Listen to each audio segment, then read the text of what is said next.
This is magic in its making. My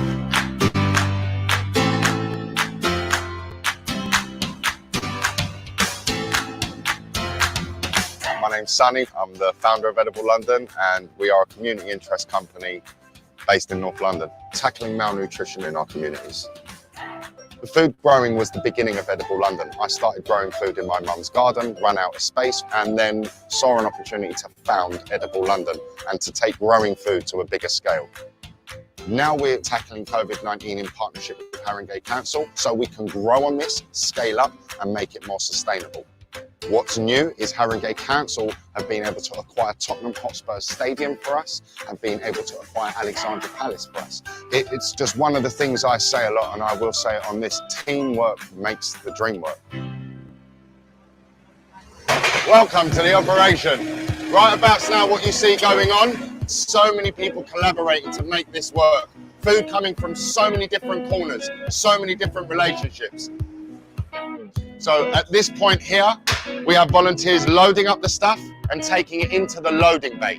At the loading bay, what happens is all the packaging that any donation, any delivery comes into the site goes through a decontamination process. All the original packaging it's in, it gets emptied out of the packaging, and all the produce goes into sterilized crates.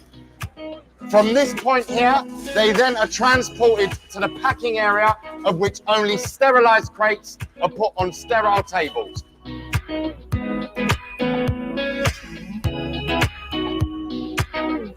So this is the operation, guys, in full swing. We've got 45 volunteers on the floor. Every volunteer is doing something different. We've gone from day one doing 19 deliveries, 19 different residents, to 200 households a day, plus we're donating food to caterers who are cooking 1,000 portions of food a day. I can't explain to you the way this operation has scaled up, the infrastructure that Haringey Council have given us in order to be able to do this. It's just mind-blowing. In terms of the numbers that we have helped so far, in about 2 weeks we've delivered to almost 1,000 households. We're also hearing from more residents whose circumstances have changed and now they're requiring emergency food parcels and essential parcels. I've learned that through the coronavirus crisis, there's a massive sense of community. If Edible London didn't exist, there could be people in North London that stay at home, that are surviving on very little, that would reach a point within 2-3 weeks where they would have to venture out, who then are more susceptible to picking it up. The impact of volunteers is beyond being able to explain. What's made Edible London is the community. It is the oneness that's been created within our organisation. We have not only cooked food for people and fed people, we have created a family.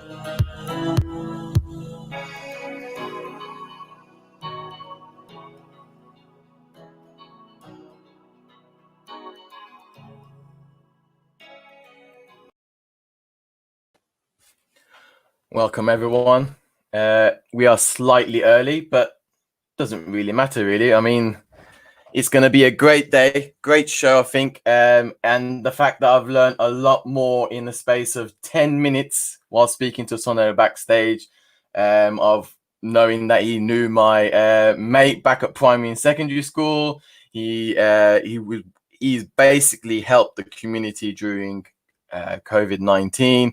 And I think we should give him a warm welcome and start asking some questions that may be on people's minds, or of how to grow certain food, and maybe trying to bring back our Turkish Cypriot roots of what our dayas and our eniştes and our amcas used to do back in Cyprus, of growing their own food. So let's welcome him to the show. Soner, welcome. How are you? How you doing? You all right? Just watching that video over again was a little bit harsh, man. It seems so long ago that was happening in Tottenham, and then the relocation to Ali Pali. It was just, yeah, I didn't know you were going to play that video. It sort of knocked me. No, but it just shows that from how long you've been doing this, 2.5 years now, hasn't it? The Edible London now, to a time that we're going through, and an unfortunate time of how much it's helped our community but I'll go into that in more detail of later and whatnot. But just to know about just a little bit about yourself. And what generation Turkish Cypriot are you? Did your grandparents come first, or your parents come first? I'd be first generation because it was my parents who Okay. came, and they weren't born here, obviously. Yes.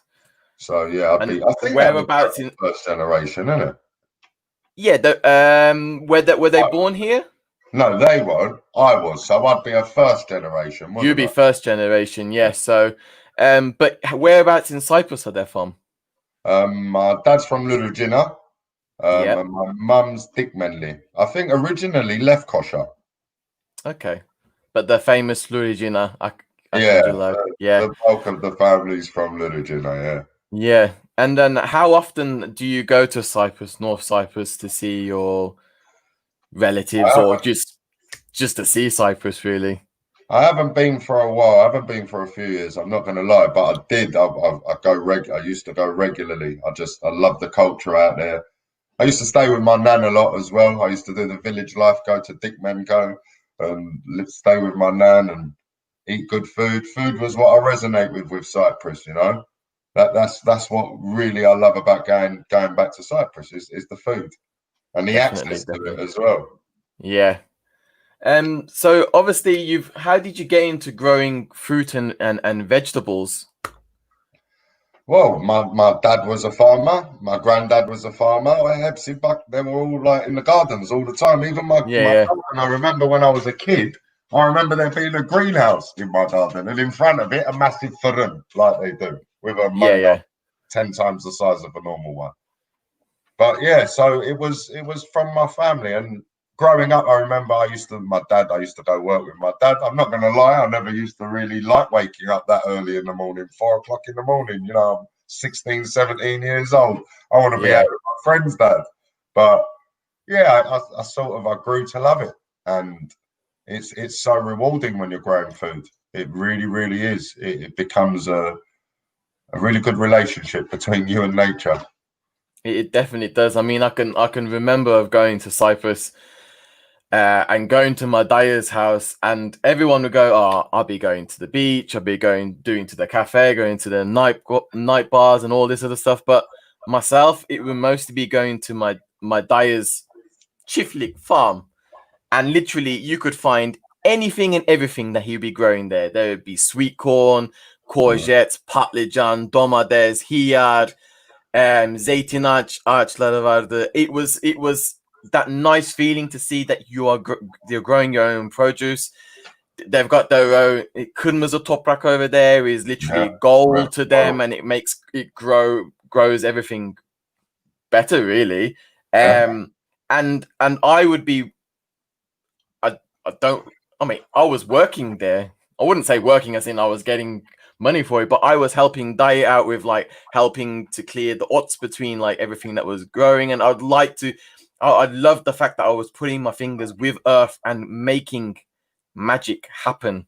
And I can see that you love it. I can see the interviews that I've watched as well, the passion that there is to see the effort and time and love that you put into growing the vegetables and fruit, and to see it grow, and then to be given to someone that is unfortunate to not be able to have this produce, and to see the happiness on their face, it's rewarding. I think is the most rewarding part. And again, I get that from my dad as well. My dad was a feeder. That's what he done. Like, you know what it's like in Turkish Cypriot families. You usually have that one house where all the family always meets up at. They're the one that, like, you know, whatever it is. Oh, my chair's opening up. Sorry. Oh, you go. My house was that house. So we always had all the family at our house, all the barbecues lit. But no matter, I was never a big meat eater in any way growing up. But the vegetables, the fruit, the karpuz, even over here, my dad maintained that. So so eating good fruit and vegetables was part of my upbringing, you know. And my dad always made sure we ate the best. So. But when we say eat the best, when I say eat the best, I don't mean, you know, very expensive stuff. When I say eat the best, I mean nutritionally. Yeah. Yes. Having that nutritional balance in your diet is very important. Definitely. I definitely agree. I mean, there's no point going and spending your money on a very expensive food and then not enjoying it and getting the nutrition that you want to get from it as well. Yeah. And I'm trying to share this as well in the TCCUK group where, people to grow their own kind of produce as in kind of thing. So I've been asking within this week is like, has anyone been growing zeytin? Has anyone been growing injir? Babutsa today's one is babutsa. Just so they know that if it's possible, and a few of them said they've been growing olives, zeytin, but sometimes they're big and they're not edible, so they can only do chakazes with it, or there's certain they only get yao from it, so they would be able to get the olive oil out of it. So I'm guessing there's certain things that they have to do in order to get the full maximum potential of what they're planting. So have you grown any of those that I've mentioned? I've grown absolutely all of them. Yeah, my zeytins came out banging over here. They were amazing. It's patience. With zeytin, you got to be patient. And everyone has got their methodologies. You put 1 cup of water on it and half a cup of salt, whatever. I just put a little bit of salt. That's it. Shut my jar, shake it up every couple of weeks, open it, maybe put a little bit more salt. But I left my olives for about 8 months. And I didn't leave them, I'm lying. Every couple of weeks, I'd open it and eat one, and it's a bit bitter. But anyway, the reward when I actually ate them, it was like eating a Cyprus olive. I swear to God, it was a Cyprus olive tree that was planted over here. It was my mate's tree. And it's about, I don't even know, God knows, I don't know, 30 years old, maybe something like that. It's not very big, but it gives a lot of olives. And they're only like, they're not massive olives, but they were amazing, bro. I've grown babutsa. Only one came off of it, and that was only last year. I witnessed that. I'm growing passion fruit inside the greenhouse. Wow. I've been growing a passion fruit tree now for 2 years, and finally this year it fruited. I've got a little passion fruit like that. They've got really nice flowers, haven't they? They call it sarchiche. They look because it looks like a clock, doesn't it? And then after that, I actually haven't seen the flower of the passion fruit. Yeah, I can't lie. So my mom's got a few in her garden, but they never fruit. They never show the fruit afterwards. But they're meant to look like a clock, so they call like a sarchiche. That's what it's called. And then afterwards they have the passion fruit afterwards. But I must have missed the flower. I've been doing this COVID operation, so I haven't had no chance to farm. Very, very little. So I'm guessing then that those type of plants have to grow in greenhouse, then they won't be able to be sustainable outside, I'm guessing, unless it's getting south facing sunshine all the time. There's things you can do. There's things you can. There's old methodologies that you could tap into, like a Jean Paul heating system, hot beds. Insulating your beds with recycled goods or upcycling goods yourself. A lot of what we do is about sustainability and finding another use for things instead of it finding a way to the landfill. Like eco bricks or polystyrene. Polystyrene is one of the worst. And what do people reuse it for? So breaking up polystyrene and making bean bags with it and making furniture with it, using it as insulation again in planters. So it's really about, when it comes to farming, it's about getting creative. It really is about getting creative and experimenting, because you're blessed with one thing. You've definitely got 12 months every single year, and that never changes. So you can always carry on and change it the next year. Yeah. It is an art, and you need to do trial and errors of basically knowing whether it's going to work one time and it's not going to work another time. At the moment, we've moved into a house in March. So at the back, there's different steps, and at the back, they've got a greenhouse. They've been growing they've got mint already there, cranberries, gooseberries, and so I've got 2 wooden beds, quite deep kind of thing. So I put one in herbs in the other, and I'm trying to grow karpuz in another. So it's that one started, and I know what Mum always says. I know it is. So I've kind of got one of those UV what's it called, corrugation on top, so it doesn't rain, because apparently Suset, they don't like the water when it hits right on the gobek of the yaprak. So I cover it over at night so it doesn't get damp and everything. So Look, you're giving me too many tips here. I'm going to need to get my pen and paper and take minutes, man. That's two things I've learned from you now about the colours and the passion fruit. Say out of I can't wait. It'd be nice to come down and see you. I mean, hopefully, I have my fingers crossed. I do have annual leave planned, so hopefully in the last week of July, first week of August, I definitely want to come down to London, see the people that I've been connecting over in the group. Be nice to see you as well, and see the work that you're doing as well, and see the gardens, because I know you've got a few gardens, haven't you, that people can come and visit, can't they? Yeah, we've got 4 active growing spaces now in Haringey. One borderlining actually. One's in Hackney, Haringey. But Okay. yeah, we've got quite a few and more to come. So much more to come from Edible London, I tell you. Hopefully, touch wood. So we'll go into the next one. So how has Edible London responded during the COVID-19 pandemic? Well, I made the decision that when COVID came we had to have a talk. That's what it was. So inside we had a talk, and I was like, look, yes, we've got the business side of Edible London with running our market stalls and this and that.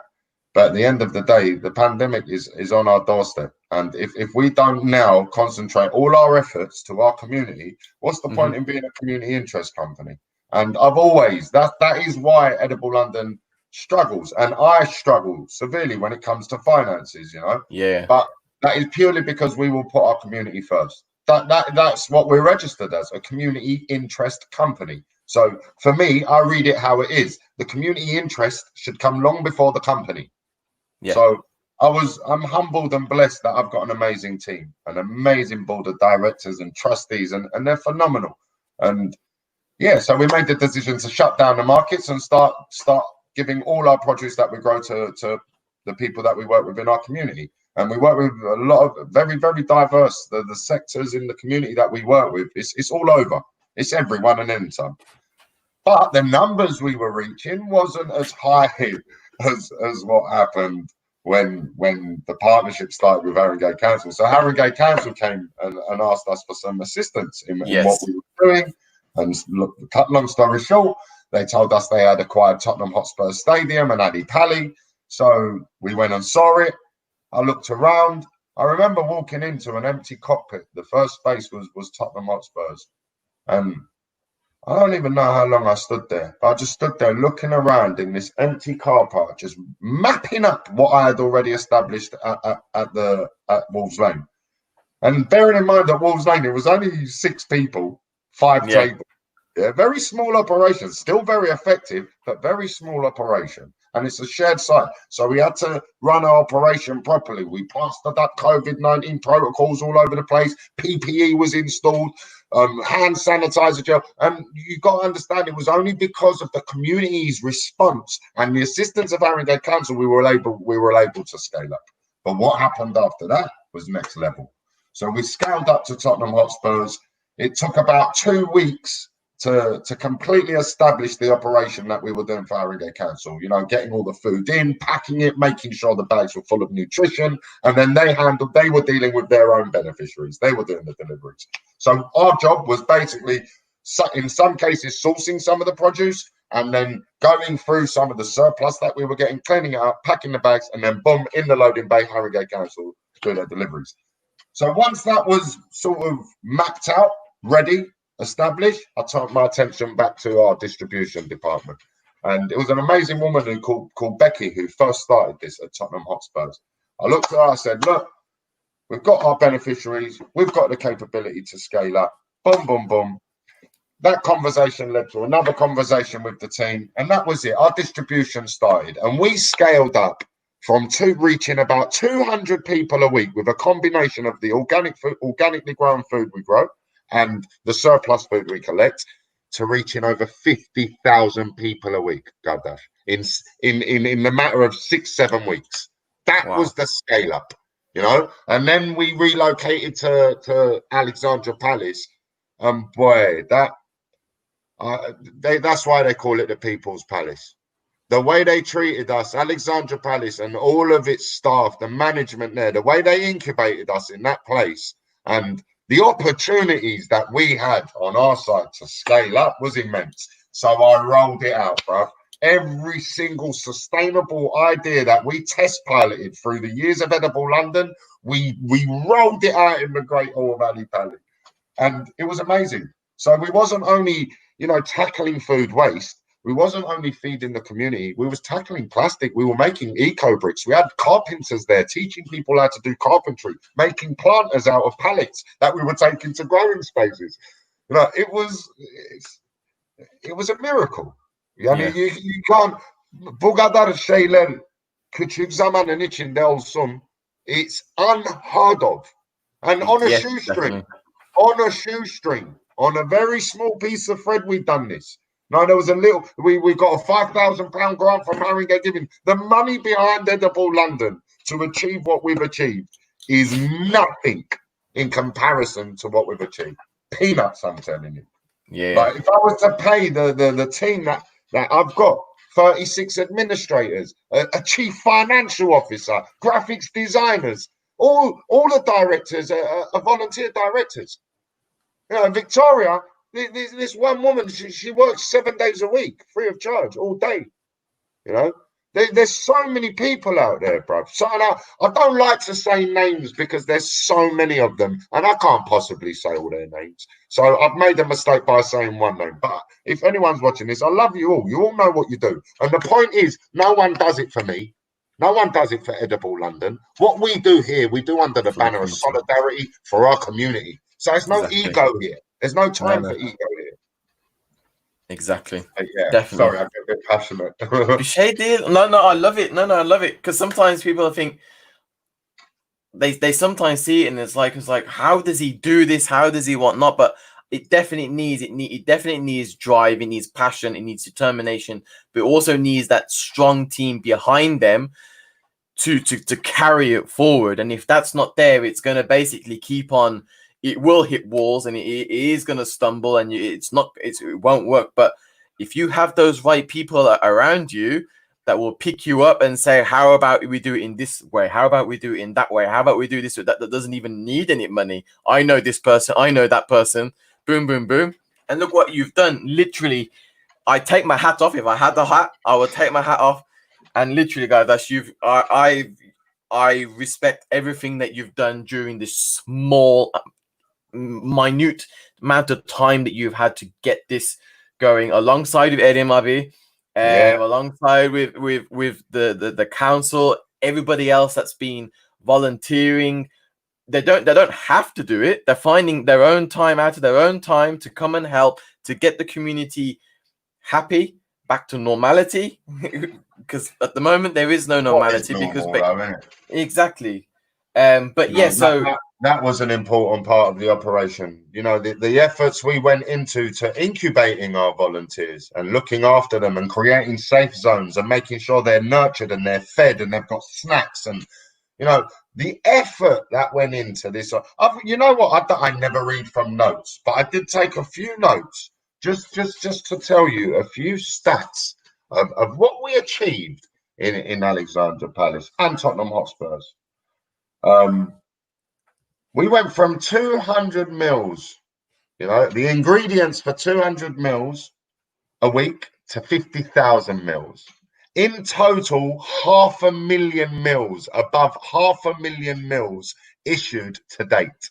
180,000 with the local council to the vulnerable, 35,000 hot meals distributed, 320,000 from food distribution. 130 tons of surplus food has been utilized and passed on to beneficiaries. That what I just read to you it's not I tell you, it's not accurate. It's not actually accurate. It's only accurate on guaranteed data, because there is so many donations at the beginning. We wasn't collecting data. You think we were collecting data? It's only afterwards people start telling me, Sonny, in order to get the funding you need to have numbers, you need to have data. This is the industry. In every way, shape or form. Why do I need to have numbers and data? Why does anybody out there, any of our community leaders that are out there fighting on the front line, why do we need to collect data? Why do we need to write a funding application? If you guys are out there to help us, why ain't you on the streets looking and listening to what's happening and coming to us and saying, wow, we've heard of the good work you're doing. Do you need some financial support? Do you get what I'm saying? It's all twisted, man. It's all the other way around. That's concentrated on the business side of Edible London. And that's why I'm rolling it out this year. You know, I will sustain my own business, and my business is making this world a better place. How about that? Exactly. And when people tell me, when they ask my employees, what do you do? And I don't even like using that word employees. But when they do ask people who work for Edible London, what do you do? You're being paid to change the world to a better place, to a fairer place, to a place where food should not be an issue when we drive past miles of empty land on the M25.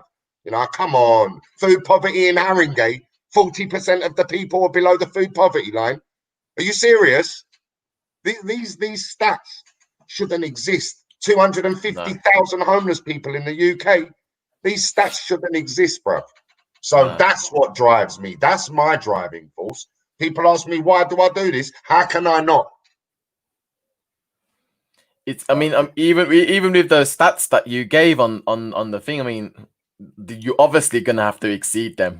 Those are just like you could count them as your minimum kind of numbers, because you obviously smash them out the water kind of thing. And all these things where they're saying like they can't help these people, they can't help that.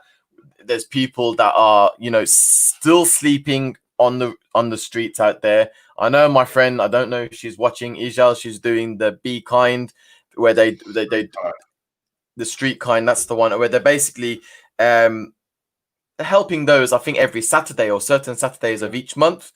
And they're trying they don't get paid for it. They're doing it because they're basically doing it so that these people are trying to live a normal life. They don't have a home, they don't have an income, they don't have anything to go and get the food and whatnot. All they do is they get dirty looks, it's probably spat on and whatnot while they're walking past, but it's not their fault. It hasn't been, they haven't done something in order for that to be. It happens to certain people, and they have to live with it. But we have to support them as well, because at the end of the day, we're human, and biz insanlığımızı yapamazsak, then exactly. Kim yapacak. Exactly. And it's too long, man. We walk past people on the streets like they're invisible. Come on, man. You know, Tottenham High Road. I know about 13 people, 13 just on Tottenham High Road, very, very close to the stadium, that are sleeping on the streets, man. It's not right. It's not. It's definitely not. But yeah, we'll change that. We will change that. I think our community has been the strongest this year, of all coming together, putting politics aside, religion aside, skin color aside, everything aside, and coming as one to fight against this virus or whatever it is out there, to help people, to make them feel normality again, to feed them, to feel as though they're safe, so they can escape from this world that has been created for them. But definitely hats off. I've been taking a lot of hats off for you, but literally I'm very proud. The fact, even though I've known you for a short amount of time, I feel as though I've known you for a long time. And the fact that you know so many people that I know, the world is small. This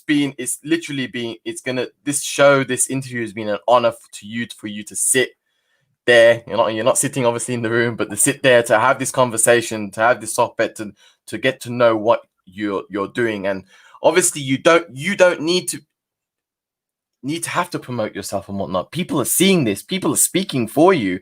Their word of mouth of saying that, look what Soner's doing, look what the community is doing together, look how much they're doing to support people, to bring people up. People are falling, people are getting picked back up again.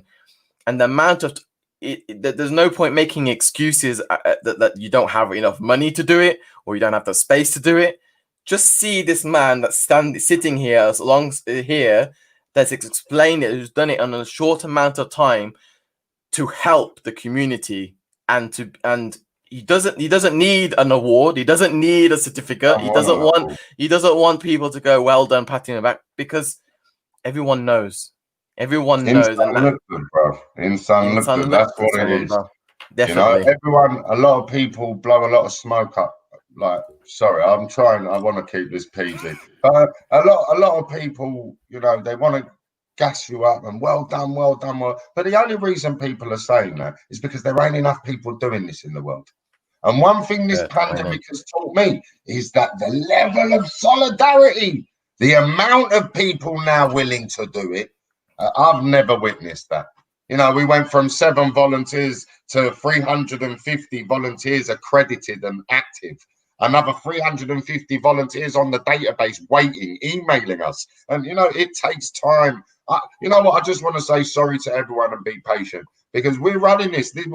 Edible London, right now, today, is being run voluntarily. The little money we're getting, we're employing people from our community before any director takes a salary. Yeah, I've not got paid from Edible London from day one. I've never taken a salary. I struggle. My friends, my family, my mum, I'm proud to say it, they've looked after me. When I ain't got money to buy my kids' pajamas, I'm them eggy him. And if she ain't got it, I go to my friend, and I'm proud to say it. Because you know what I have achieved? I've achieved to find beautiful people in my community. I'm able to grow food. I've got access to surplus food from the markets where I can feed more people. And I've created a family outside my family, you know. Ask anyone who's part of Edible London. They will tell you. It speaks for itself. And this is just because I'm real. I'm a real person. I ain't going to let all these interviews with BBC and all of that, I ain't going to change. You know, people ain't going to see a different me if Edible London starts getting big money and I start taking a big salary. If I start taking a big salary and I become a millionaire, the world is a better place. Because what am I going to do with my millions? I'm going to build more farms. I'm going to open up relocation centres. You know, and even looking at it, you know, our operation now, I've spent the past 10 days doing 18, 19. Last night I slept at the site, at our new site. And it was a derelict building that we had to renovate in 7 days to make operational for this week. But our numbers have dropped. You know, instead of reaching 50,000 people a week this week, we've most probably dropped to 26,000, purely because we did not get the support we needed. And I'm not going to point fingers, because, like I said before, if you point fingers at someone, you're pointing 3 fingers right back at yourself. So I don't want the help. If people don't want to help, we will do it ourselves. We are the community. We are the 99%. Yeah, let's remember that. There was a massive, I can't remember what it's called because I'm excited now, but in the 80s or the 1980s, there was a protest about we are the 99%. But I take something completely different from that. I take something that, why are we asking the 1%? Why are we constantly pointing fingers at the government, at the councils, at the people in power, when I've proven it, you can do it yourself. And literally yourself. For the first 6-7 months of Edible London, I was a weirdo in a greenhouse doing things for free that everyone was judging. You know, who does things for free? I do things for free, Bear. Yeah, I'm still doing it 2.5 years later. You still trying to find the problem? You know,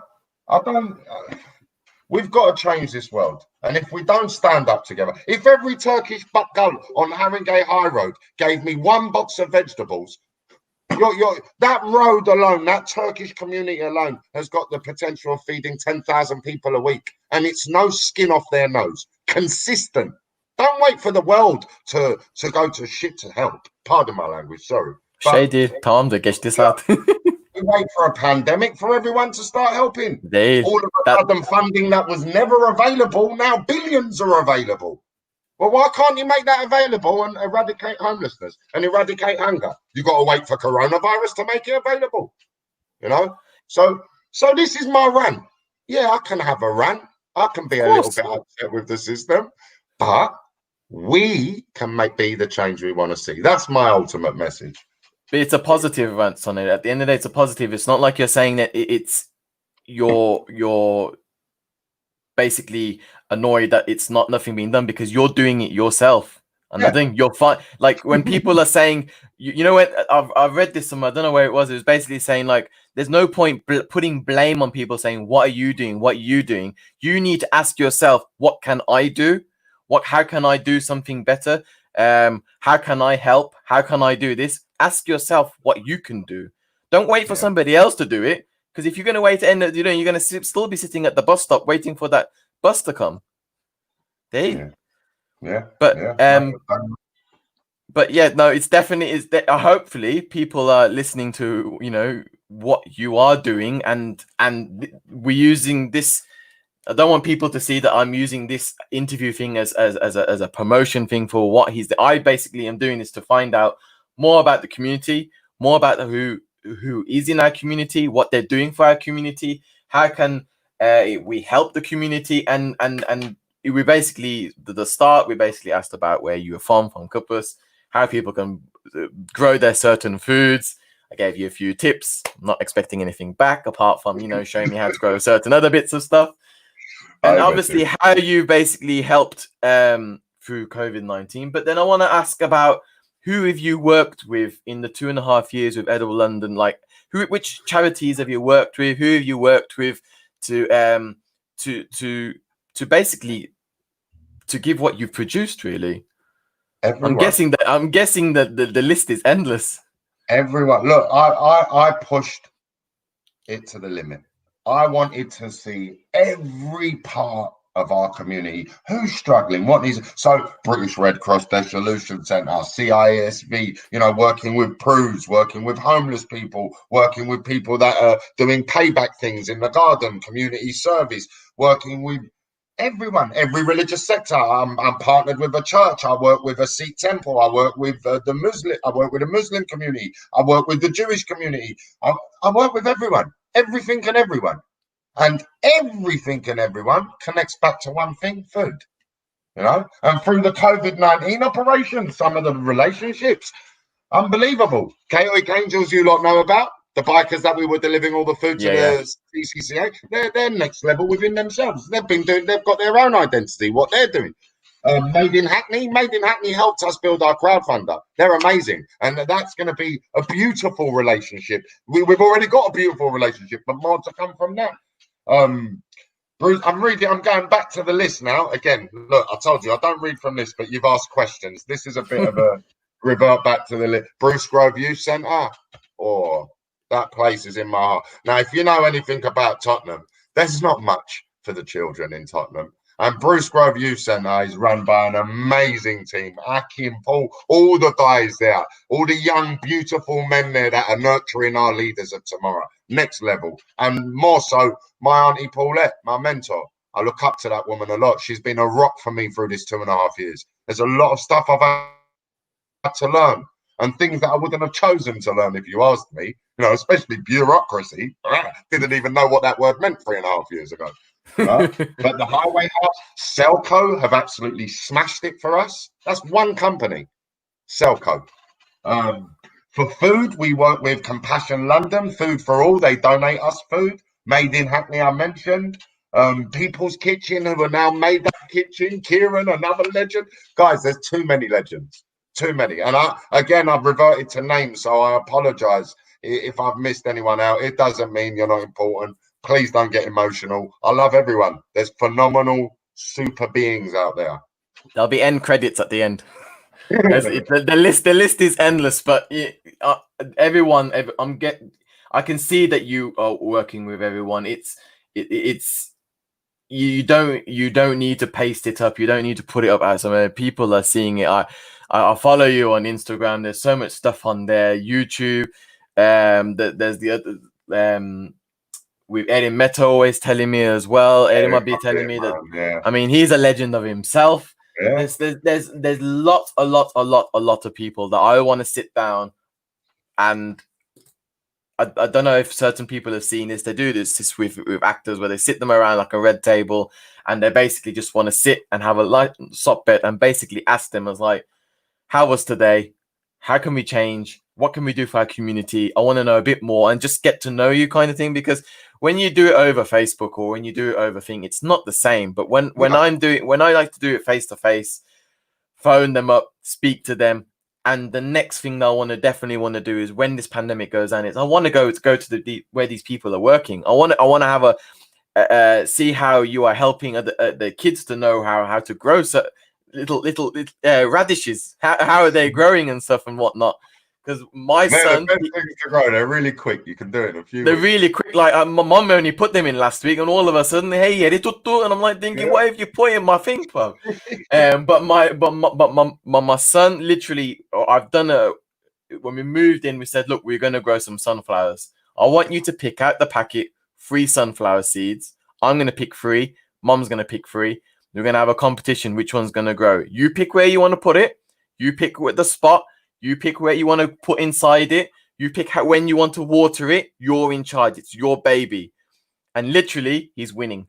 I kid you not. He's winning. It's probably Alta Ayak, Yedi Ayak. He's winning. No, he's the only one that's got a flower on it. He's winning. Wow. Go on, 4 years old he is.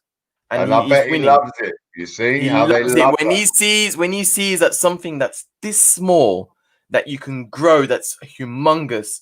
And at the end of the day, when that's finished, you can eat those seeds. You can regrow again. And people need to understand this. Like the youth needs to understand this, that whatever you're eating, you can regrow. Well, obviously, vegetable fruit, you can't regrow a burger or whatnot, everything. But, you know, the tomatoes that you've just eaten, basically just cut it in half or cut a sliver of it. Put some soil in it. Those seeds are just going to go and then they're going to grow. It's as simple as that. Nature, bro. You can't stop it. You can't stop it. And then I think with this COVID that kind of is happened, it's kind of been a blessing. Yeah. In some cases, everyone started growing food again. Nature's growing. The skies are blue again. The birds are singing. I've never seen them sing that loud in my life before. People are growing, being part of nature. They're growing their own food. It's you kind of got to see there is their negative. Obviously, people are losing their family members. You know, I'll admit, listen to them, but they're all coming together as a family as well, and a community to try and help people to grow their own stuff, which is been a good thing, really. And I'm hoping after all of this, people continue and don't drop back into their sluggish caveman ways of not doing anything, and they take it with them of what they've learned along. But I wanna bring some. What I've witnessed from my crew, even the ones that have gone back to work, they're still in constant contact. They can't wait to have free time, weekends off. So although life resuming back to normal, we have lost a chunk of our volunteers. We haven't lost them. That's the beautiful thing about what we do here at Edible London. You know, it's more than what you can. I can't explain it. I can tell you as much as I can tell you, but I can't explain it to you. You have to have the edible experience, and that's the truth. And spend time with the people, the diversity, the culture, the love, the understanding, the mindfulness of what we're actually doing, and it just all organically happens. It's beautiful. Exactly. Yeah, definitely. And speaking of people of like, you know, you lose contact and find out of them. Obviously, I found out that you worked with someone that I went to primary school and secondary school, Ashley. How did you get to work with him? How did you get to know him? He was volunteering on where our hub is at Wolves Lane. That's one of our growing spaces. He was volunteering there. I think he was volunteering with London Grown, and then he took a job with Crop Drop, and then he started volunteering with me. Obviously, he's like, who's this crazy Turk in the greenhouse planting food, always with his top off. And I'm not gonna lie, the greenhouse looks amazing, guys. Well, if you see what I've done with that greenhouse, what I've done with that space, me, my missus, my friend Chris, there's only a handful of people, but I was there 24/7. In the end, my missus was like, well, I might as well just take the baby there and just stay there with him. So, like, our baby boy, he grew up in that place, man. We were there till 2 in the morning, cleaning, planting, sowing seeds. It was beautiful. But, yeah, that's how I met him. So he came over one day. He was asking questions. I thought he was we kicked it off straight away. He was talking about aquaponics and growing food, and I never knew nothing. I knew about it, but I never knew nothing about it. So he started talking about that. Then he started volunteering with us, and then he was like, you know what, like this is amazing. This has got so much potential. You could do this, we could do that, we could do, and from you could do it turned into we could do. And then he was like, look, let's incorporate something. Let's take this to the next level. You could do so much more for the community. So it was very much Ashley who it was him. That's why he co-founded Edible London. I say it all the time. You know, he was the one who incorporated Edible London. He spearheaded our education department. He was on the front line of bureaucracy. You know, he was dealing with the business and corporate structure on the side to Edible London, which was exhausting for him because he was also working full time, you know, and everything he done like me as a volunteer, you know. So it was amazing. He really, I learned a lot from that man. He helped me with my resilience. He helped me with understanding a different culture, a different lifestyle, you know. I've not had a friend like Ashley before, you know. And his family, what a beautiful family. His wife, what a beautiful woman. Her family, what a beautiful. I went to his wedding. You know, I've not experienced that sort of culture before. Again, I will say. So, yeah, I was really, really. I'm not going to lie. When he told me he was going to resign, I was knocked for six. It hurt me. It hurt a lot of people in Edible London. But at the same time, it was a justified hurt. We all wore that hurt proudly because we knew he was happy. He was living his dream, and I can't hold him back. He's getting out of London. He's going to grow food, and the job he's taken up. He's still out there doing magic for people. So, yeah, man, Ashley's a legend. Big love to you if you watch this, brother. I'll never forget you. You're just as much edible as we are, always. He's definitely a legend. I've always seen him as legend. He's always. I spoke to you like backstage. Like he always picked me up on the secondary school times when I would get bullied, and he would never follow a group. He would always have his own head on his shoulders. You would know where he was going. You couldn't change him. He had his passion. And he had his own belief, and he would go and he would stick to it, and he would always be like, "Don't worry about it, Halil. It's gonna be all right." And you don't have to listen to them. Just keep doing what you're doing. You're gonna keep on going. And the fact that I've known him since primary school to secondary school, he never changed. He was still the same Schley, as we used to call him. Schley. It's the same Ashley. Schley. It's still the same Ashley that I know him, and. He's proper legend. I can remember briefings where he did actually move from London to Birmingham. Then he went to primary school. He went with me. He went to secondary school, and then after that, we kind of lost contact. I think he moved to London, and then he reached out to me because I was doing design kind of stuff, and I kind of helped him with that. And since then, I've been like following him with what he does on LinkedIn, and literally, he's just. Like he's making magic, and he's always been like that. You know what? Do you know what's really mad? You mentioned the bullying as well. Even though I'm an adult, you can believe in this industry you can be subjected to some bullying, and he was amazing for me with that. He actually coached me through some really hard struggles in the corporate world, and yeah, he ain't changed, and he's a leader, mate. Hats off wherever he is, whatever he's doing. I know he's smashing it. Definitely. I think that day that we come and meet, I think we need to invite him, and I think it'd be a nice little reunion. I think definitely. 100%. And we do a nice mangal, but the only difference with my mangal is it's vegetarian only. Doesn't matter about me. Doesn't matter for me. I eat anything that's off a mangal. That's it. So I'll go into things. So if the community wish to start growing their own food, do they need to buy any special equipment?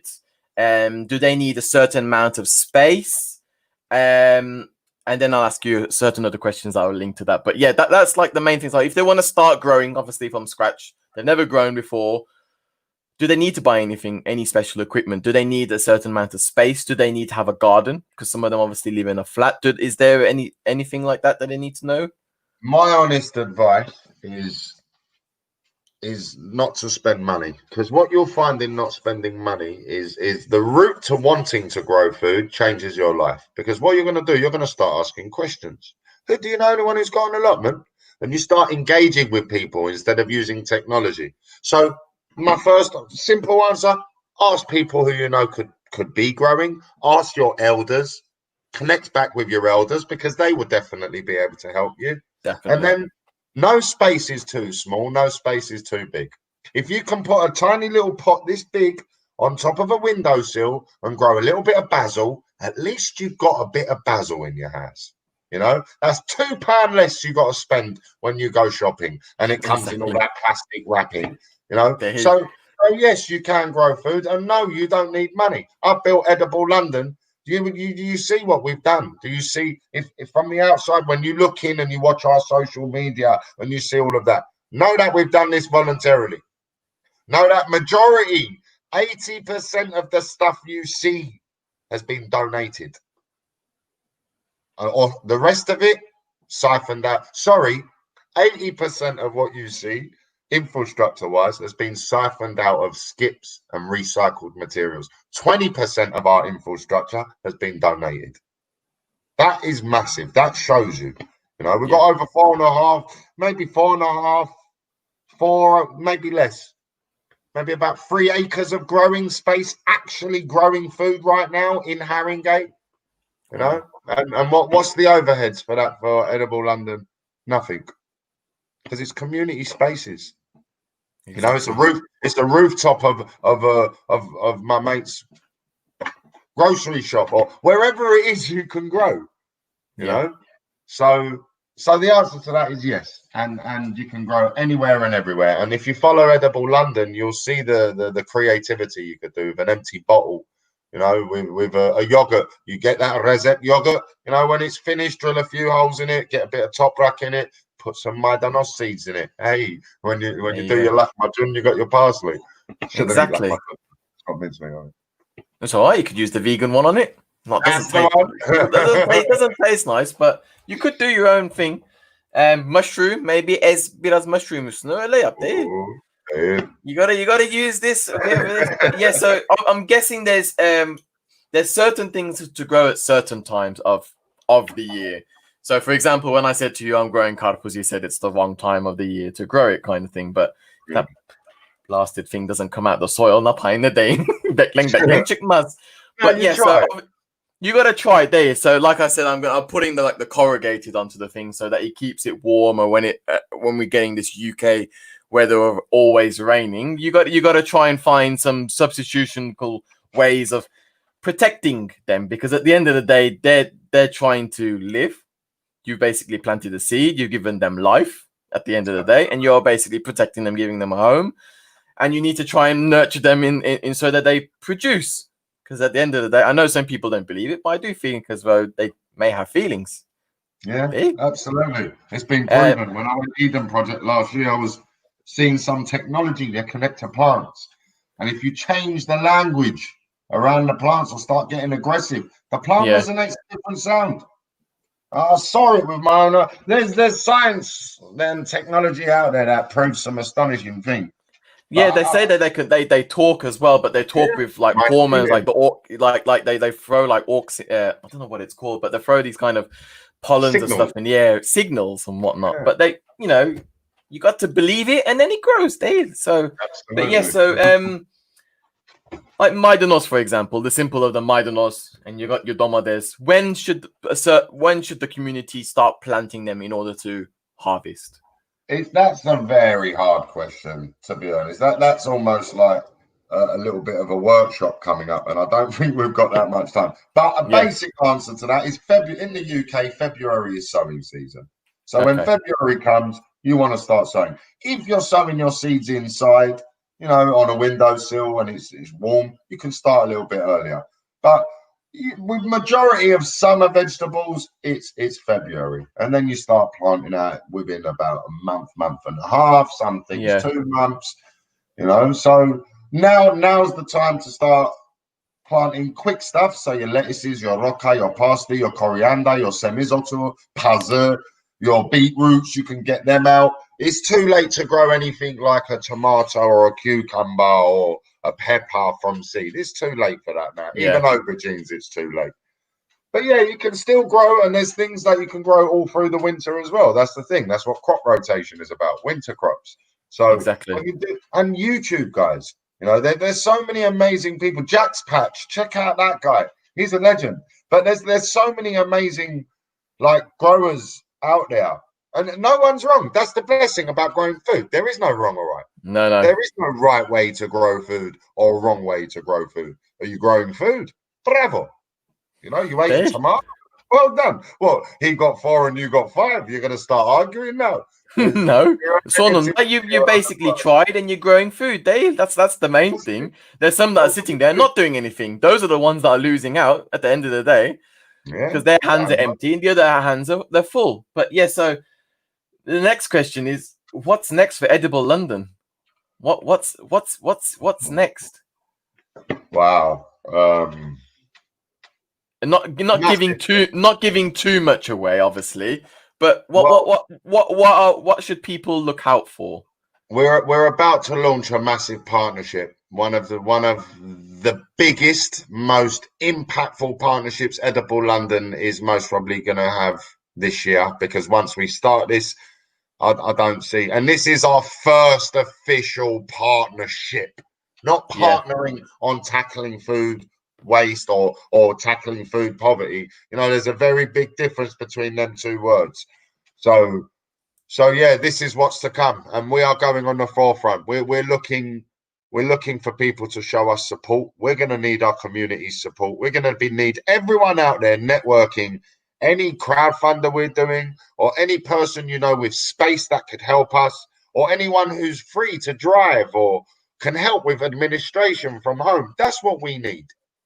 That we need that, because we have proven in Ali Pali, in that great hall of Ali Pali, we've proven what we're capable of doing. Yeah. So now it's a little bit of a waiting game, because I need to now see, or shall I say, we at Edible London need to now see, how is our community going to respond? How is the public sector going to respond? And how is the corporate sector going to respond? There's a lot of rich people in Haringey, and when I look at my crowdfunder, I don't see any of them putting any money in it. And when I look at the population of Haringey, there's 300,000 people, over 300,000 people. Again, I look at my crowdfunder and I'm seeing 300-400 people who've donated, and I love every single one of them, and they are phenomenal. But please understand what I'm saying here. Where is everyone? I've done a BBC thing, and I said, I want everyone to give £1. 78,000 views there was on that video that I've done. Yeah. What does it mean? So a message to all you kids out there who think that having Instagram and face and point, it doesn't mean nothing. No. These likes, they don't mean. We got 94 comments in one day. If 94 comments put £1, I would have seen on my crowdfunder £94. So it's, and I'm not upset. Again, I'm not pointing fingers. I'm merely stating the truth here. A group of people came together and tackled this COVID-19 operation and managed to feed 500,000 people in 16 weeks. And this organization is homeless. That's what Edible London is. It's homeless. We haven't got a foundation. You know why? Because I haven't had the time to look for one. Because I'm too busy working 18 hours a day doing what needs to be done to get the food to the people. Not talking. Too much talking out there. Way too much talking. Too much talking and not much working really, and not doing and not really digging deep to do anything really. Which is a shame, which is wrong, because that's not what we should be doing at all. And I'm hoping I can find that link that you talk about the crowdfunder. I'll post it into our group. Hopefully people donate. I will be putting £100 in today for you, Soner. I'll be digging and I'll be putting it in, because it needs to keep on going, and this type of thing is amazing for the community, and it needs to keep on pushing forward. And I'm not just saying it live just because, the saying that I'm putting 100, I'm doing it because I want to do it, and I'm doing it because it needs this type of stuff from our community in order to keep it going. If it doesn't, you will obviously find a way of keeping it going, but it needs the support of the community, which is the foundation, which is those that holds up this what you're doing up to keep it continuing forward. So yeah, it's been an honor. It definitely has been an honor. It feels as though like I've known you for a long time, and I can't wait to see you hopefully soon. Hopefully my wife allows me to come out the house so I can go by myself to London and not bring them with me. But first will be with my wife and my kid. I want to go and see my family. But I think in August I'm going to come around. There's a lot that a lot of people that I want to see. But do you have any last words for our Turkish Cypriot community before we sign off? Yeah. To all our community, not just all to our community. Yeah, not just the Turkey, but all. I've got something to say to our Turkish Cypriot community. Come on, man, we've got to get better than that in Cyprus. Like the last time I went out to Cyprus, I went to families' houses, and what's going on out there? What people want driveways and concrete gardens? Is that where we're going? What's happened to the Maydanos and the Domades and the Bakces? So all I will say is, you know, all of these countries, all countries that have not sort of bowed down to this Western society of concrete and all this consumer world. Let's go back to nature, because it proves it. The pandemic happened. What was the biggest requirement? Food. How much money did you have in your bank? You still couldn't find a Tesco slot to deliver you food, could you? No. It don't matter, does it? So people need to start getting smart and growing food and teaching our children what's important. So that's my message. Definitely.